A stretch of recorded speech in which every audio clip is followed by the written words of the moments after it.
একটি ফলাফল যা শুধু একটি সংখ্যা নয়, বরং লাখো শিক্ষার্থীর স্বপ্ন, হতাশা আর দেশের শিক্ষা ব্যবস্থার চিত্র। প্রায় 2 দশকের মধ্যে এসএসসি ও সমমান পরীক্ষায় এবার সবচেয়ে বড় ধাক্কা লেগেছে।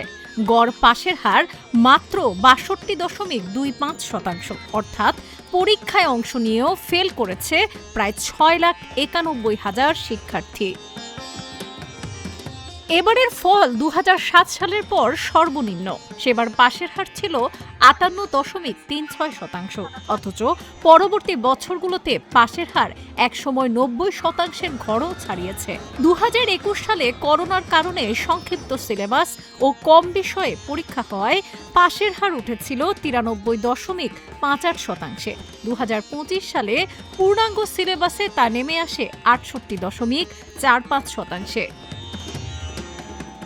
এবার ১৮,২৯,৪৮৫ পরীক্ষার্থীর মধ্যে পাশ করেছে ১১,৩৮,৮৭৭ জন। জিপিএ ৫ পেয়েছে ১,১৬,৬৭৬ জন।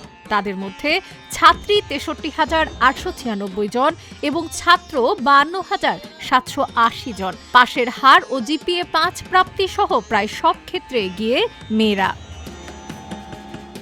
শিক্ষা বোর্ডগুলোর কর্মকর্তাদের মতে মূল ধাক্কা এসেছে ইংরেজি ও গণিত বিষয়ে। বিশেষ করে মানবিক বিভাগের শিক্ষার্থীরা এই দুই বিষয়ে ব্যাপক হারে ফেল করেছে।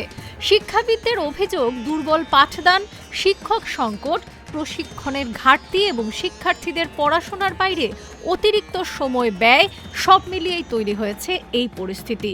আন্তঃশিক্ষা বোর্ড সমন্বয় কমিটির সভাপতি সৈয়দ আখতারুজ্জামান গণমাধ্যমকে জানান, যারা খারাপ করলো তারা ইংরেজি ও গণিতে কেন দুর্বল তা খতিয়ে দেখা হবে। কিভাবে মানবিকের শিক্ষার্থীদের এগিয়ে নেওয়া যায় তা নিয়ে আলোচনা করে বাস্তবসম্মত সিদ্ধান্ত নেওয়া হবে। এদিকে শিক্ষামন্ত্রী ডক্টর এহসানুল হক মিলন জানান, ফল সুন্দর হয়েছে। খাতায় যা লিখেছে শিক্ষার্থীরা সেই অনুযায়ী নম্বর পেয়েছে। তারপরও যদি কারো সন্দেহ সংশয় থাকে, খাতা চ্যালেঞ্জ করে, তার খাতা পুনরায় মূল্যায়ন করে দেখা হবে।